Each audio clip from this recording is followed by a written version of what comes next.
Viernes 22 de abril, saludos señoras, señores, bienvenidos como cada día a este programa, a este espacio, a esta revista de prensa, a nuestro recorrido diario por el kiosco, por las portadas de los periódicos que cada día se edita Provincia de Córdoba, Diario de Córdoba, ABC de Córdoba, El Día de Córdoba, también como siempre vistazo a la prensa digital.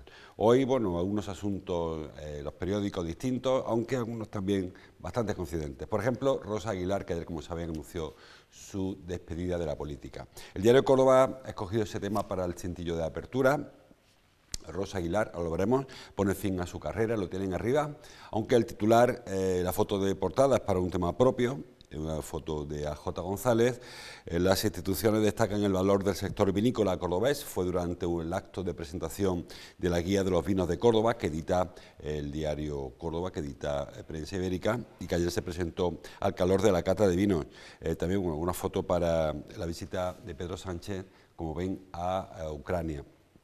El diario ABC coge la misma foto del Córdoba, pero en grande, en la visita de Sánchez a Ucrania. Sánchez duplica el envío de armas a Ucrania en su visita a Zelensky, Volodymyr Zelensky.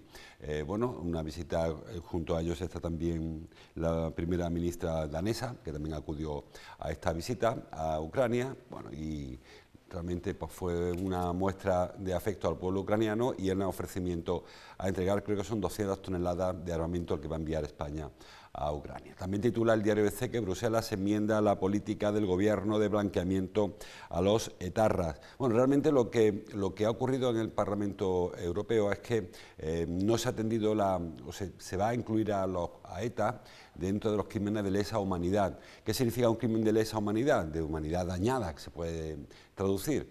Pues que nunca prescriben. Y entonces esa petición, que fue apoyada incluso por el PSOE, a pesar del titular que publica el diario ABC, lo que sí que el PSOE pretendía era que solo fueran los delitos a partir de la fecha en el que en España se incluye el delito de lesa humanidad y no los anteriores. Al final se incluirán todos y serán todos un delito de lesa humanidad y ninguno de ellos prescribirá. Creo que son 200 los crímenes de ETA que aún están por resolver o por investigar. El diario El Día, la foto de nuevo para la exalcaldesa, exministra, consejera Rosa Aguilar, que se despide de la política, una foto de Juan Ayala. También habla el diario, ahora hablamos del tema de Rosa Aguilar, ahora el diario El Día también titula sobre el Cabril, la ampliación del Cabril con 12 nuevas celdas arrancará en 2025. Hay varias referencias al Cabril, esta en cuanto a su ampliación y en algún otro periódico leído sobre su cierre, que tiene fecha ya de cierre, el 2050, bueno, la década del 2050. No se dio la fecha concreta, pero sí es el planteamiento para su cierre. Bueno, vamos con profundizar estos asuntos, si les parece, por el tema Rosa Aguilar. Como les decía, ayer Rosa Aguilar anunció que dejaba la política, o más bien que no se presentará de nuevo a ninguna otra elección. Saben que en junio, con casi toda probabilidad, habrá elecciones autonómicas. Juanma Moreno convocará elecciones probablemente para la quincena de junio con N, entre el 19 y el 26, por ahí se están moviendo las cifras, las fechas, y Rosa Aguilar ya dijo ayer que con ella no cuenten. Es verdad que señala el diario Córdoba en su portada, Juan Espadas, el secretario general del PSOE a nivel andaluz, está intentando renovar el 70% de las listas del PSOE en toda Andalucía. Eso no digo que excluyera a Rosa Aguilar, pero sí que es verdad que cada vez tenía menos papeletas para pelear ese puesto. Es decir, no es que la hayan echado, sino que ella ha dicho, pues mira, yo voy a dejar la responsabilidad, conmigo no cuente. Rosa Aguilar es del año 57, cumple este verano, cumple 65 por lo tanto, y bueno, ha dado un paso al lado, que no un paso atrás del todo, no un paso definitivo, porque va a seguir en el PSOE y se va a hacer cargo de un grupo que se llaman Cristianos Socialistas. Bueno, Rosa Aguilar, como saben, empezó muy joven en la política. En el año 87, pues ya era concejala del Ayuntamiento de Córdoba, el primer mandato de Herminio Trigo. Estuvo poquito tiempo, se fue a Madrid de diputada con Julio Anguita, luego regresó como alcaldesa a Córdoba, como saben, del año 99 hasta el año 2009, donde bueno, ahí empezó un periplo que la llevó a la Consejería de Justicia, fue ministra de Agricultura con Rodríguez Zapatero, volvió a la Junta, fue ministra de Cultura, fue ministra de Fomento. De aquella etapa recordamos algunas, no sé si decir obras o promesas, al menos la Ronda Norte, etcétera. Un periplo larguísimo en la vida pública, más de casi 35 años, desde aquel 87 cuando se ingresó en el ayuntamiento. La parte, ayer lo reconoció ella, la parte que más le ha emocionado fue su etapa como alcaldesa, la más larga, por cierto, fueron 10 años. Rosa Aguilar creo que sigue todavía con el récord del alcalde con más tiempo en el cargo. Ahí está, ahí con Herminio Trigo, que también estuvo unos 10 años. Bueno, pues Rosa Aguilar dijo ayer que la parte de la que tiene mejor recuerdo es su etapa como alcaldesa, aunque, como les digo, ha sido consejera en varios gobiernos, de la Junta de Andalucía, lógicamente, y ministra de Agricultura con Rodríguez Zapatero.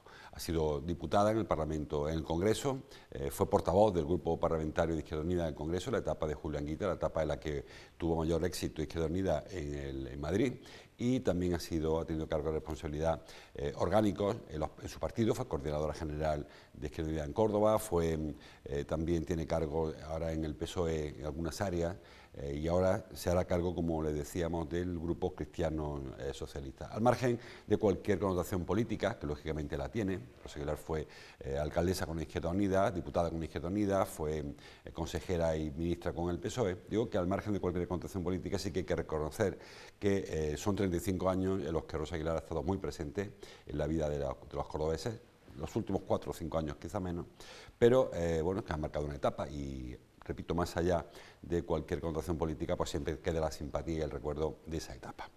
Les decía, por hilarlo, que ayer Juan Espada estuvo en Córdoba, el secretario general del Partido Socialista Andaluz, acompañó a Rosa Aguilar en esta rueda de prensa de despedida y anunció que la intención del PSOE es renovar el 70% de las listas. En Córdoba actualmente los diputados que tiene, los parlamentarios andaluces que tiene el PSOE son Rosa Aguilar, Juan Pablo Durán, Soledad Pérez y Jesús Ruiz.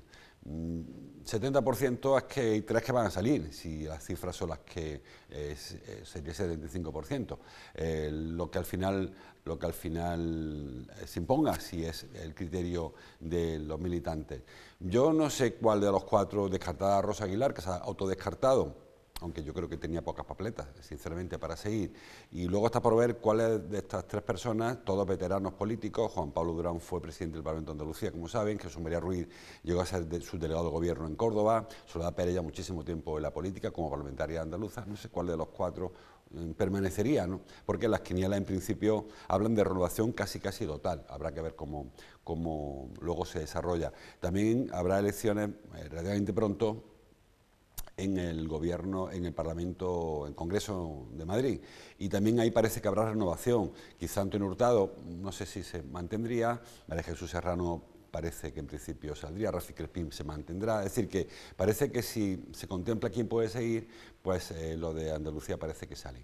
En cuanto a las listas que vienen, ayer se le preguntó a Juan Espada si estaría de acuerdo en que Isabel Ambrosio, la que fuera alcaldesa y hoy es portavoz del grupo en el Ayuntamiento, encabezara la lista por Córdoba al Parlamento de Andalucía. Él dijo que ni que sí ni que no le parece ni mal ni bien y que todavía está en un proceso abierto. Saben que hay muchísimas apuestas para que sea Isabel Ambrosio quien deje la política municipal y vuelva, ya estuvo en su día, en el Parlamento de Andalucía. Bueno, pues ya iremos viendo a medida que vaya avanzando el proceso, cuando el presidente de la Junta, Juanma Moreno, convoque por fin, que parece que la semana que viene tendrá que dar una fecha definitivamente, incluso el fin de semana se habla, cuando tengamos fecha habrá 50 y tantos días para las elecciones y se empezarán a activar mecanismos, no solamente en el PSOE, lógicamente, sino en el resto de partidos, que también en Madrid, en el PP, ha habido cambios importantes en la dirección y eso puede llevar aparejado cambios también en las listas. Hay personas que llevan muchísimo tiempo del PP, por ejemplo, como es el caso de José Antonio Nieto o de Adolfo Molina, el presidente provincial.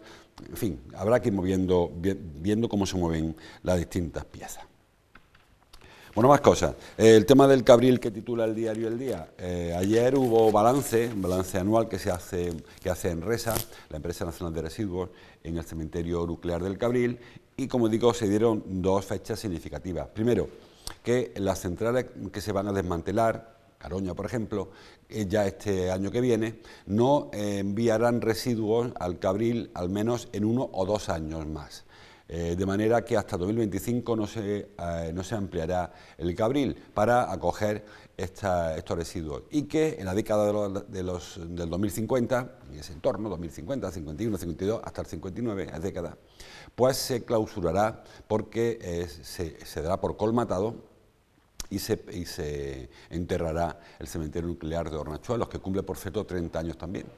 Estamos hablando del aniversario del AVE, aniversario de la Expo, aniversario de la A4, y también ahí, también en esa fecha se abrió el cementerio nuclear del Cabril, muy cerca de Hornachuelos, la Sierra de Albarrana.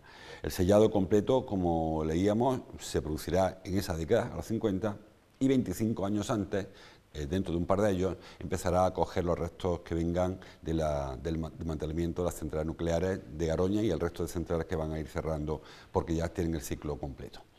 Bueno, pues cuando hace 30 años conocimos que el Cabril se abría en Hornachuelos, hubo muchísimas voces en contra de este almacenamiento de residuos peligrosos, que lo son, de su paso también, porque hubo una época en la que se atravesaba por la ciudad con el riesgo que suponía o se denunciaba por parte de algunos colectivos, y antes de que alguien diga que sí o que no, se anuncia que le quedan pues eso, unos 20, 25, 30 años de vida.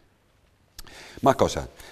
Habla los periódicos hoy de la actualización del padrón de habitantes. Titula el diario Córdoba en su sumario, en el sumario de la portada: Córdoba acumula 11 años de bajada de habitantes. El diario ABC incluso puntualiza en la portadilla, en la página 2, que Córdoba envejece y pierde 9.506 habitantes durante los 2 últimos años, lo de la pandemia. El factor del envejecimiento quizás sea más preocupante que el de la población. Yo siempre he dicho que el crecimiento eterno tampoco tendría mucho sentido, no sería muy necesario. O sí, cada cual verá si es necesario o no. Pero que una ciudad no es mejor o peor por tener 100.000, 300.000 o 500.000 o 10 millones de habitantes. Yo creo que ciudades megápolis de estas de 10 millones, 15 millones, no deben ser agradables para vivir. Y es verdad que los pueblos pequeñitos de 1.000, 2.000 habitantes pues son incómodos porque les faltan servicios. Pero digo que no es mejor o peor porque tengan más o menos habitantes. Sí es preocupante el tema del envejecimiento. Córdoba ha perdido 4.800 habitantes en el año 2021, que es el último del padrón. Perdió otros 4.000, 5.000 casi, en el año 2020, que ese fue el primer año de la pandemia. En total, pues suma eso, 9.000 habitantes menos. Son 11 años consecutivos en los que se pierden habitantes, poquitos, es verdad que poco a poco, pero se van perdiendo habitantes.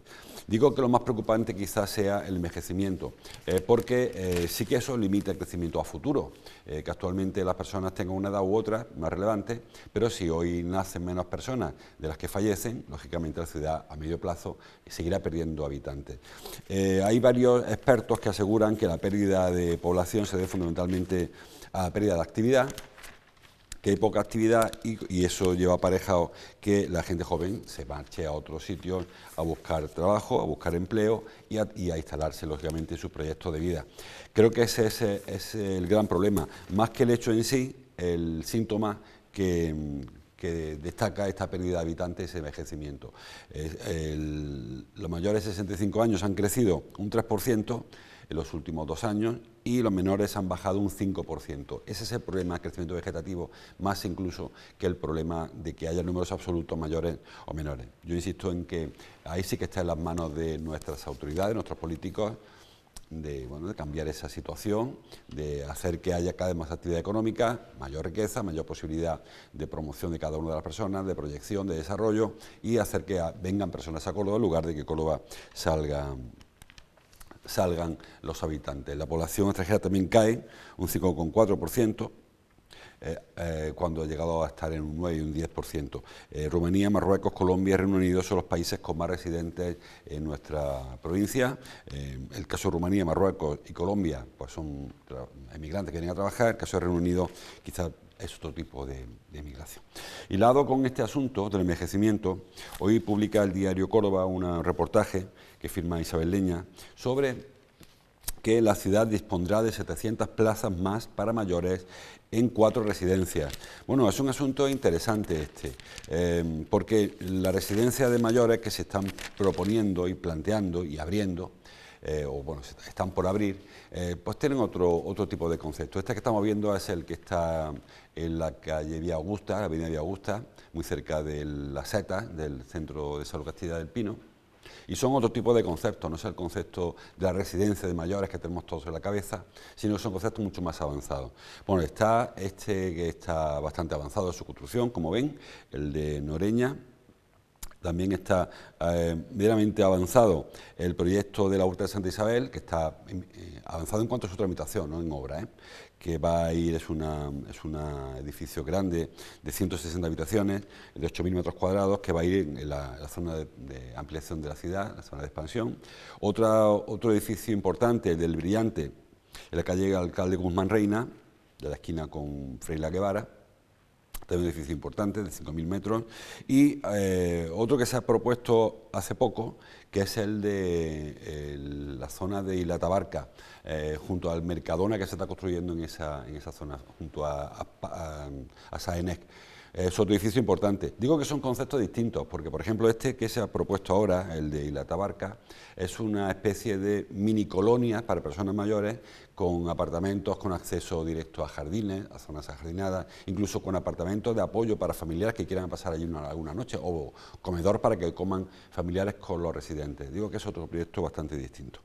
En cualquier caso, son 700 plazas más, se acercarán a las 2.000 plazas para residentes en geriátricos y residencias de mayores, y bueno, es una cantidad que da pie a pensar, bueno, pues ese cambio de paradigma en la población, que piensa más en los mayores y los que ahora no lo son, pero lo serán dentro de unos años, que tengan que acudir o prefieran acudir, porque repito, no es la residencia antigua que tenemos siempre en la cabeza, ¿no? Son modelos residenciales, habitacionales, pues muy interesantes. Es verdad que no están al alcance de todos los bolsillos, pero sí que se conciertan muchas plazas, en fin, que hay posibilidades. Además son de empresas de Orpea, de Vitalia, o sea, son empresas con bastante experiencia en este sentido. Más cosas que hay en los periódicos.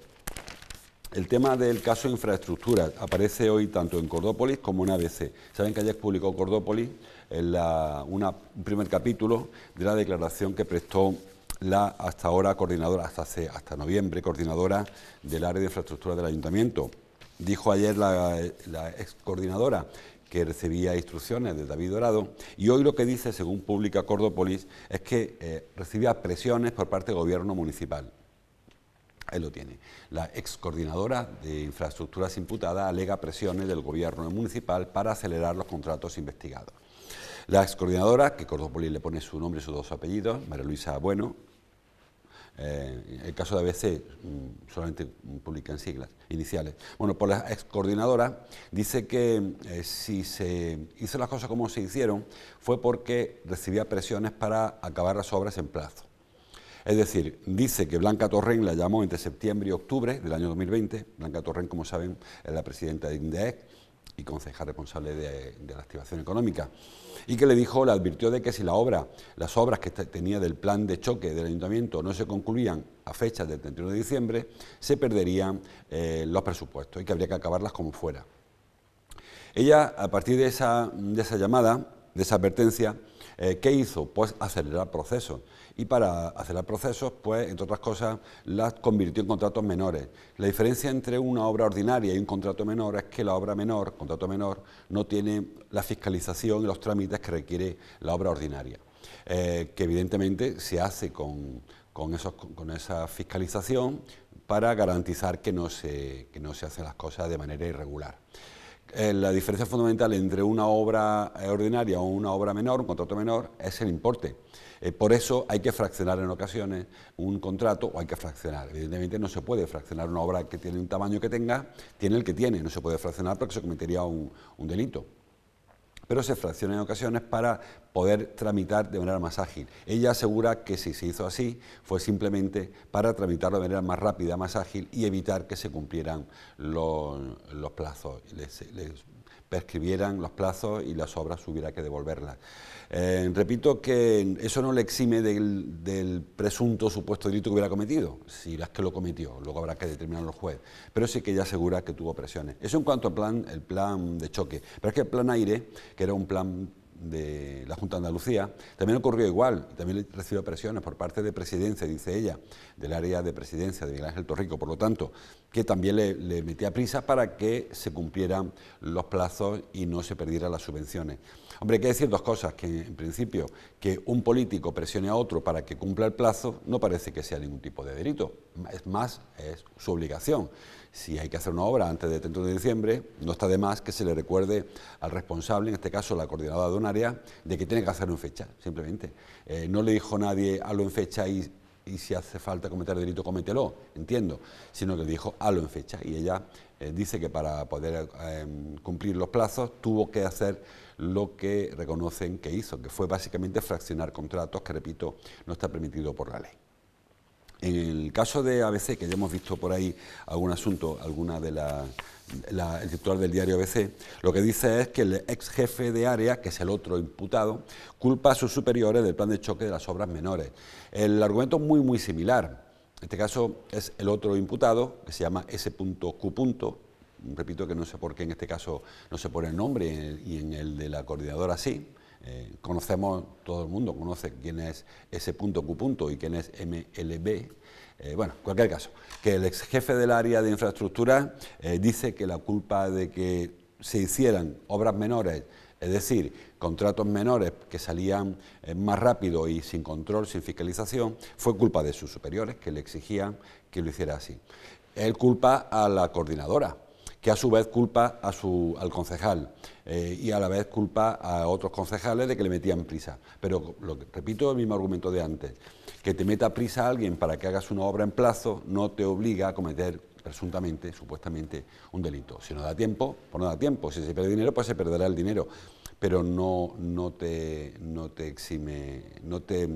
justifica una presunta comisión de un delito. En cualquier caso, tanto la declaración de este hombre, del técnico, como de la coordinadora, que es un cargo de libre de confianza, de libre disposición, de libre designación, en los dos casos son personas subordinadas a un concejal, en esta situación, a David Dorado, que parece que dio instrucciones para que se aceleraran procesos. ¿Hasta dónde llegó la orden? Si llegó la orden solo de acelerar procesos, o caiga quien caiga, pues donde tendrá que determinar el juez. El día 11 de mayo presta declaración precisamente David Dorado, de punto, en el juzgado, y David Dorado dirá lo que tenga que decir. Supongo que él dirá, por lo que estoy yo comentando ahora, que él probablemente le apremiaría para que fuese todo en plazo, pero no hasta el punto de cometer algún delito o no.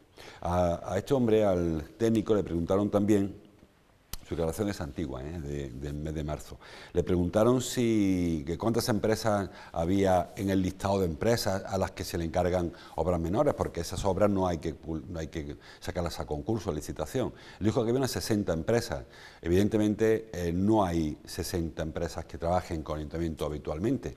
Que estén listados no significa que se le den siempre o casi siempre a un grupo más reducido. De hecho, parte de las pesquisas de la Fiscalía detectó que había, una repetición de los mismos contratistas, que incluso había vínculos familiares entre algunos de ellos y con algunas de las personas investigadas. Es decir, que parecía, cuando salta el escándalo, pues las primeras pesquisas aparece esto que les cuento, ¿no? de que había relaciones, no del todo claras. Y en cuanto al troceamiento de los contratos, él dice que en el caso de Mina de Libia, por ejemplo, que se cambió de la luminaria en las dos aceras, dice que eran dos proyectos distintos, que eran opuestos uno a otro. Bueno, según como quieras verlo, evidentemente hay dos aceras, no están conectados entre sí, uno está en una zona y otro está en la siguiente. Ese mismo contrato, la misma obra, él dice que no, y que por eso se hizo en dos partes y se pudo adjudicar de manera directa, sin ningún tipo de concurso y sin transparencia, porque ninguna de las dos excedía o llegaba al límite en el que se diferencia una obra menor de un contrato mayor. Bueno, el juez está investigándolo, Rodríguez Laín, que es un juez muy meticuloso, por cierto, le sonará del caso Bretón, por ejemplo, juzgado de instrucción número 4 de Córdoba, está en fase de instrucción todavía y queda mucho recorrido a este asunto. Ayer Izquierda Unida y Podemos volvieron a exigir la dimisión de David Dorado y recordaron que este mandato municipal lleva varios presuntos escándalos, algunos está todavía por resolver, que en todos ellos ha participado el grupo de ciudadanos y decían, bueno, que no saben por qué sigue todavía sosteniendo el alcalde a David Dorado como portavoz del grupo municipal y algún otro concejal que estuvo salpicado por, digo, presuntos escándalos que no todos ellos han quedado del todo satisfechos o explicados al menos. Más cosas. Estamos terminando. Dice el diario El Día en la parte alta que la plantilla del Alcázar y los museos irá a la huelga los fines de semana de mayo, de nuevo. Ya estuvieron en huelga desde el Jueves Santo hasta el Domingo de Resurrección. Saben que hay un problema serio con las ordenanzas de los museos. Ellos aseguran que falta muchísimo personal ahí, que hay servicios que los presta una sola persona, que no puede estar vendiendo entradas y acompañando a turistas o atendiendo salas, y que por lo tanto necesitan más personal. También hay un tema salarial de por medio, también de retribuciones, y durante estos días, los días más importantes de la Semana Santa, repito, del Jueves Santo al Domingo de Resurrección, pues no abrieron, secundaron la huelga y no abrieron ni los museos municipales ni el Alcázar, que se considera museo municipal. Museos municipales son el Taurino, el Romero de Torres, el Alcázar y los Baños Califales, creo que no me dejo ninguna otra. Son los 4 que anunciaron que no abrirían y no abrieron. De hecho, hubo ahí una nota del ayuntamiento que decía que el paro no se iba a secundar y que estaba garantizada la apertura, y no se abrieron ninguna de esas dependencias, una época con tanto turista. Ahora llega la siguiente etapa de turismo y de nuevo han anunciado que van a cerrar, que no van a abrir los museos municipales los fines de semana del mes de mayo. Recuerde que el primer fin de semana del mes de mayo es el fin de semana de las cruces, el segundo y el tercero son fines de semana de patio, y el cuarto es de feria, entre medias romería de Santo Domingo, que es pasado mañana, el Romería de Linares, que es a mediados de mayo, Batalla de las Flores, el día 2 de mayo, concursos, rejas, balcones, academia de baile, etcétera, etcétera, un larguísimo etcétera, que presumiblemente, todos esperemos que sí, va a llenar Córdoba de turistas y no podrán acceder a estos espacios municipales. Es cierto que se mantendrán abiertos otros espacios museísticos y monumentos, por ejemplo, la mezquita, que no tiene nada que ver con el ayuntamiento, o lo de la Junta, que son la sinagoga, o el Museo de Bellas Artes, el arqueológico, el Medina Zara, etcétera. Pero los museos municipales y el Alcázar, que quizás sí sea más importante, porque el Alcázar se utiliza un poco como refugio para los grupos que vienen a pasar un día en Córdoba, pues suelen acudir al Alcázar a la hora de la siesta para descansar, para comerse el bocadillo allí. Bueno, pues se encontrarán con las puertas cerradas. Ya pasó en Semana Santa que hay turistas que venían con la entrada sacada del Alcázar o del Romero de Torres, y que cuando intentaban acceder al museo se encontraban con que las puertas estaban cerradas porque había una huelga de ordenanza y no hay forma de sustituirlo. El ayuntamiento intentó por decreto imponer unos servicios mínimos, no lo aceptó el comité de empresa. Fueron a la negociación y no hubo acuerdo, y con lo cual no se abrieron. Y ahora, si no se arregla, pues parece que tampoco habrá apertura de museos, al menos el primer fin de semana de mayo, que no es este, sino el siguiente, que es la primera de las citas que hay para que no haya apertura de museos. Más cosas. Hablan los periódicos de la Carta del Vino, que progresa adecuadamente, como se preveía. Ayer, el jueves, hubo lleno absoluto por la tarde en la explanada aneja al Palacio de la Diputación. Era un día en el que se vendió prácticamente todo. Se ha vendido online. Las entradas, saben que hay una forma de adquirir entradas online, pero, como les digo siempre, la adquisición de una entrada no significa que puedan entrar, aunque parezca un poco contradictorio, porque hay un aforo reducido en la carpa, y más hoy que está lloviendo, que solamente se va a ocupar la carpa y poco más, y nada más. Pues si se cubre el aforo de la carpa, hay que esperar que se vaya desalojando para ir accediendo al interior de la carpa de la cata del vino. Ayer pleno lleno total, para hoy había muchísimas entradas vendidas, y para mañana también. Hoy y mañana va a haber peor condición meteorológica, aunque, como han visto en la foto, hay una carpa espectacular que evita que quien entre allí se le agüe la copa de Montilla Moriles y pueda tomar el vino en condiciones. El último minuto para un asunto que publica Cordópolis. Dice que Córdoba tiene que decidir antes de final de año cómo prohíbe circular a los coches contaminantes en una zona concreta. ¿A qué se debe esto? Bueno, el Gobierno publicó un decreto que dice que todas las ciudades de más de 50.000 habitantes, lógicamente entre ellos Córdoba, tiene que acordar, antes de que acabe este año, 2022, tiene que fijar una zona, que se llama zona ZBE, zona de baja emisión, que donde se limitará el acceso de vehículos contaminantes o muy contaminantes. Es verdad que Córdoba tiene unas tareas medio hechas, o sea, lo tiene fácil porque ya hay una zona de acceso limitado, que es la zona ACIRE, una zona del casco histórico que, como saben, está controlada por cámaras de seguridad, incluso por pilonas, algunas quedan en la Puerta de Sevilla, en Amador de los Ríos, y el resto son cámaras de vigilancia, que prohíbe el paso en principio, los no residentes, aunque es verdad que hay muchísimas excepciones. Transporte escolar, padres que van a llevar a los críos, a los chavales al colegio, padres y madres que van a llevar a su hijo al colegio. También vehículos de cortesía, saben que cuando hay algún tipo de actividad también se autoriza el coche que entre, etcétera, etcétera. Y además los que entran ahí no tienen, en principio, la tarjeta ACIRE no discrimina a los que contaminan de los que no contaminan. Con lo cual, en este momento lo más fácil, como tema fácil es decir, bueno, pues convierto el casco histórico en zona de baja emisión, una ZBE, y además de impedir el paso a los no residentes, impido el paso también a los vehículos contaminantes. ¿Cuál es el problema? Que en principio los vehículos que no podrían entrar son todos los motores diésel anteriores a 2006 y los vehículos a motor, de gasolina, anteriores a 2001. Es verdad que es un coche con 20 años, pero bueno, esos vehículos no podrían entrar en la zona de baja emisión. Claro, muchos de los usuarios actuales son residentes o son los que les contaba antes, transporte escolar, por ejemplo, o por ejemplo los padres que acompañan a sus hijos al colegio, o los vehículos de cortesía, tienen más de esa edad, son vehículos contaminantes y por lo tanto tendrían una dificultad. Están dándole muchas vueltas, el Ayuntamiento a ver cómo lo hacen, si contempla toda la zona CIRE, si hace solo la zona más que se rodea a la mezquita, que es la zona que parece que podría controlarse más. También los turistas, por ejemplo, tendrían que dejar de pasar por ahí si traen un vehículo más antiguo, porque también tienen acceso autorizado. Es decir, que es una cosa complicada, pero es verdad que Córdoba, que cada año cuando llega el verano aparecemos en todos los rankings como la ciudad más contaminada de España, no por los humos especialmente, sino por la densidad, por el calor y por el ozono y tal, pues tiene esa oportunidad y tiene esa obligación, esto es de obligado cumplimiento. El decreto del Gobierno hay que cumplirlo, y repito que es hasta final de año y están dándole vueltas.